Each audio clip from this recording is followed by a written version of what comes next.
हमारे साथ है राष्ट्रीय लोक जनशक्ति पार्टी के बिहार के प्रदेश प्रवक्ता चंदन सिंह।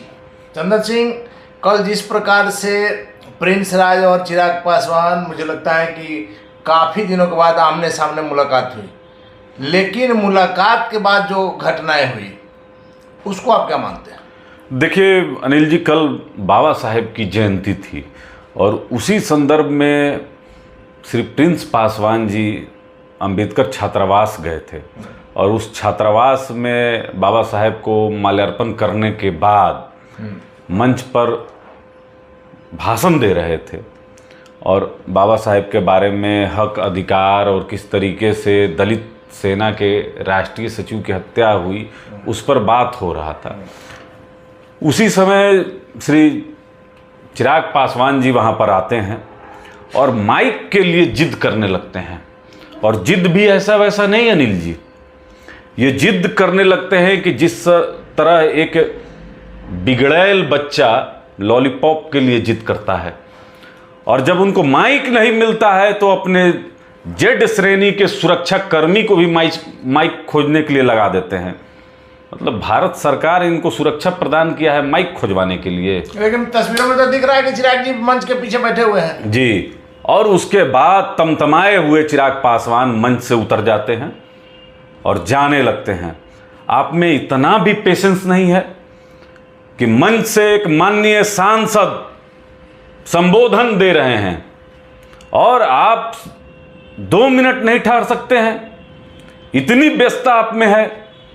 वो मंच बाबा साहेब का मंच था, वहां पर पढ़े लिखे नौजवान, दलित समाज के नौजवान सुन रहे थे कि जीवन में किस तरीके से संघर्ष करके उनको भी एक दिन ऐसा मुकाम हासिल करना है अनिल जी। और सभी जो छात्र वहां पर थे, कोई ग्रेजुएशन का है, कोई LLB कर रहा है, कोई मास्टर कर रहा है, कोई PhD कर रहा है, वह सभी प्रबुद्ध छात्र थे। लेकिन चिराग पासवान जी को समझ में कहां से आएगा, चूंकि इंटर तो 6 साल 7 साल में रगड़ रगड़ के इन्होंने किया है। अगर इनको राजनीतिक ज्ञान और सामाजिक ज्ञान अगर होता तो हमको ऐसा लगता है कि ऐसी गलती ये नहीं करते। देखिए, आप सभ्य समाज में रहते हैं, आप बोलने का अगर आपको आदत है तो सुनने का भी साहस होना चाहिए। वहाँ ये देख नहीं पा रहे थे कि कैसे उनका छोटा भाई और वर्तमान में राष्ट्रीय लोक जनशक्ति पार्टी के प्रदेश अध्यक्ष जमुई समस्तीपुर के सांसद भाषण दे रहे हैं, ये उनको बर्दाश्त नहीं हो पा रहा था। ये वीडियो बता रहे हैं, तो बहुत दुर्भाग्य। लेकिन चंदन जी, चिराग पासवान वहां से निकले, फिर तुरंत जब उनको वहां के जो कार्यकर्ता थे उन्होंने बुलाया तो फिर चिराग पासवान मंच पर आए। वो बुलाने का नौबत क्यों आपने आने दिया? वो आप ही के समाज के चिराग जी को वैशाली निकलना था, राकेश पासवान की जो हत्या हुई थी उसके लिए। तो 5 मिनट समय पहले निकलते ना। आप तो वहां इस तरीके का अपना व्यवहार दिखा रहे थे जैसे कि फ्लाइट आपको पकड़ना है। मतलब दोनों भाइयों में जो है कटुता अभी आपने देखा कि माननीय सांसद प्रिंस पासवान जी कितना धैर्य के साथ, प्रिंस जी उस समय संबोधित कर रहे थे, धैर्य के साथ संबोधित करते रहे। आपने तो ऐसा माहौल वहां अफरा तफरी का मचा दिया कि जैसे कि लोग आपके लिए व्याकुल हैं। वहां तमाम पॉलिटिकल पार्टी के नेता आए हुए थे, हर कोई अपना अपना विचार रखता, नौजवान छात्र थे, वह सुनते, समझते, देखते। लेकिन बहुत दुर्भाग्यपूर्ण है कि हमारे स्वर्गीय संस्थापक के पुत्र हैं, इनको राजनीतिक समझ और आचार विचार व्यवहार इनको होना चाहिए था।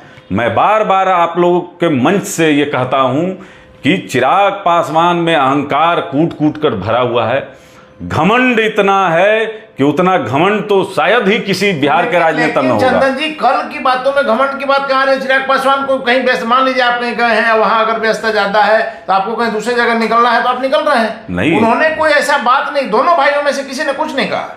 देखिए, आप कहीं गए हैं, आप माल्यार्पण करके जब मंच पर आप आए तो मंच से आपको संबोधन करना था और सामने में आपके छोटे भाई अनुज वो संबोधन कर रहे हैं, तो आपको शांतिपूर्वक सुनना चाहिए था। लेकिन चूंकि सुनने का आदत नहीं ना है, आप तो शहंशाह हैं, शहजादे हैं, आपको तो बोलने का आपको आदत है। चलिए, दोनों भाइयों की बात है, इसको ज्यादा तुल देने की जरूरत नहीं है। आज आपने देखा होगा मोतिहारी में जहरीली शराब से फिर जो है मौतों का जो सिलसिला है वो बढ़ रहा है। करीब करीब 1 दर्जन लोग अभी तक मर चुके हैं और कई लोग जो है गंभीर स्थिति में। अनिल जी, पूरे बिहार के 38 जिला में कमोवेश ऐसी ही स्थिति है। हर एक प्रखंड पंचायत में जहरीली शराब की अवैध भट्टियां लगी हुई हैं और बिहार सरकार ढोल पीटती है कि बिहार में शराबबंदी है। कई बार हमने आपके चैनल के माध्यम से कहा है कि बिहार के थाने शराब सप्लाई के अड्डे बन चुके हैं और यहाँ पर अलग अलग राज्यों से जहरीली शराब आती है, शराब की भट्टियां लगती हैं, थानों से स्प्रिट की गैलन चोरी हो जाता है। तो अब क्या कहा जाए इसमें। और माननीय मुख्यमंत्री जी से अगर सदन में आप मुआवजे की मांग कर दें तो मुख्यमंत्री जी कहते हैं कि जो पिएगा सो मरेगा।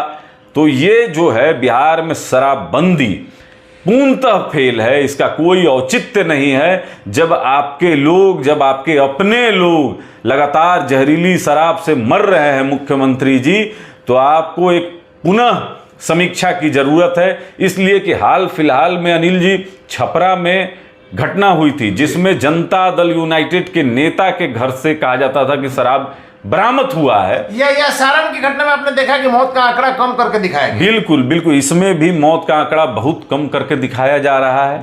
आंकड़े अभी और बढ़ेंगे, लेकिन चूंकि सरकारी चीज है, आंकड़ों को छुपाया जाता है और मीडिया पे दबाव डाला जाता है, इसको दबाया जाता है। चूंकि नीतीश कुमार के राज में एक मीडिया पे एक अघोषित आपातकाल लागू है। वो लोग तो कहते हैं कि मोदी के राज में मीडिया पर नहीं, बिहार में पत्रकारिता स्वतंत्र नहीं है और यह सरकार के दबाव में एक आपातकाल जैसी स्थिति महसूस करती है। चलिए, लेकिन हम लोग को तो कोई सरकार की तरफ से दिक्कत नहीं है। आपने देखा होगा राकेश पासवान की जिस प्रकार से परसों हत्या हुई है। देखिए, राष्ट्रीय लोक जनशक्ति पार्टी का जो एक संगठन है दलित सेना, जिसकी स्थापना हमारे स्वर्गीय संस्थापक रामविलास पासवान जी ने किया था 1983 में। दलित सेना के राष्ट्रीय सचिव थे और काफ़ी कर्मठ, जुझारू और लगनशील कार्यकर्ता थे और लगातार ये वैशाली में, हाजीपुर में, लालगंज में सक्रिय रहते थे। और इनके घर पर आकर अपराधियों ने इनको गोली मारकर हत्या कर दी। इससे पता चलता है कि सरकार का जो कानून व्यवस्था है यह ध्वस्त है। और वैशाली में, इधर हाजीपुर में हम लोग तो लगातार पिछले 2 साल से देख रहे हैं कि दलित बच्चियों के साथ बलात्कार, हत्या, लूट, अपहरण, बलात्कार, बैंक डकैती जैसी तमाम घटनाएं हो रही हैं और सरकार लचर है। देखिए, पटना के चेक पोस्ट से आप जैसे ही बाहर जाते हैं अनिल जी, कानून व्यवस्था नाम का कोई चीज़ नहीं है, जंगल राज की शुरुआत हो जाती है। तो माननीय मुख्यमंत्री जी जंगल राज के सहयोगी भी हैं। अब इनको मुख्यमंत्री से अब मन भर गया है, प्रधानमंत्री बनना है। तो कहाँ ध्यान रखेंगे बिहार की ये मासूम जनता का। ये मतलब आप समझ लीजिए, मुख्यमंत्री प्रधानमंत्री बनने के लिए घूम रहे हैं, डिप्टी सीएम ईडी और सीबीआई के चक्कर में बिहार के बाहर घूम रहे हैं। तो राम भरोसे जो है छोड़ा गया है बिहार को। चंदन जी, इस घटना के बाद केंद्रीय मंत्री पशुपति कुमार पारस कल सुबह ही गए थे, दाह संस्कार करा करके जनता को शांत करके आए थे। उसके बाद चिराग पासवान भी गए थे, डीएम से, एसपी से भी उन्होंने भी बात की थी। क्या कुछ हुआ? कोई परिणाम नजर नहीं आ रहा है।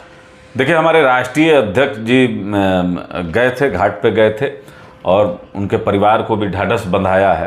क्योंकि पार्टी के सक्रिय नेता थे वो और काफ़ी उनका जनाधार था वहाँ पे। वो तो देखे उस इलाके में, तो आपको देखने से समझ आ गया होगा, अपराधी कहीं भी होंगे, जब तक पकड़े नहीं जाएंगे राष्ट्रीय लोजपा चैन से बैठने वाली नहीं अनिल जी।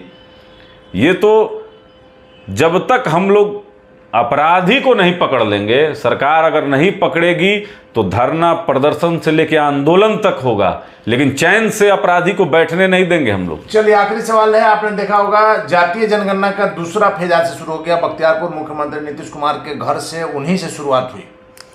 देखिए, मुख्यमंत्री जी इसको करा रहे हैं, इसको सार्वजनिक भी करें, जब करा लेंगे तो इसको सार्वजनिक करें, इसको रद्दी के टोकरी में ना फेंकें। जातीय आंकड़ा, चूंकि देखिए बिहार को जातियों में मुख्यमंत्री जी बांट चुके हैं। और एक समय 90 के दशक में अनिल जी आपको भी याद होगा कि बिहार जातीय हिंसा के चपेट में था।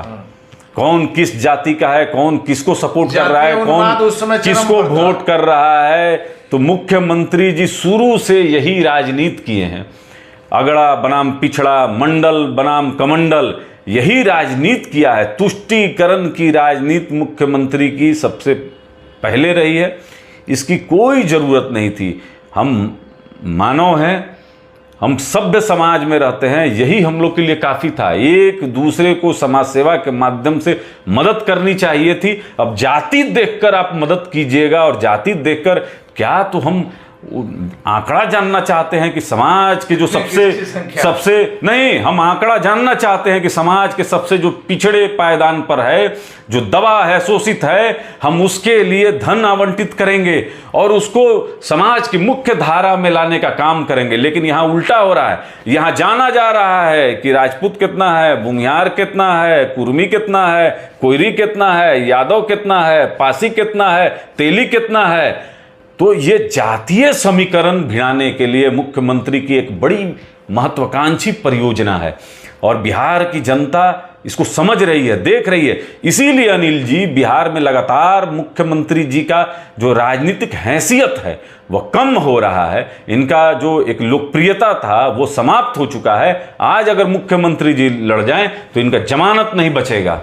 चलिए, तो आज यदि मुख्यमंत्री जी लड़ जाए तो उनका जमानत नहीं बचेगा। मुख्यमंत्री को प्रधानमंत्री बनने की चिंता है। बिहार बदहाल है, क्राइम के कारण बेहाल है, लेकिन मुख्यमंत्री दिल्ली घूम रहे हैं और राष्ट्रीय लोक जनशक्ति पार्टी जनता को उनके हाल पर नहीं छोड़ेगी, अपना आंदोलन करते रहेगी।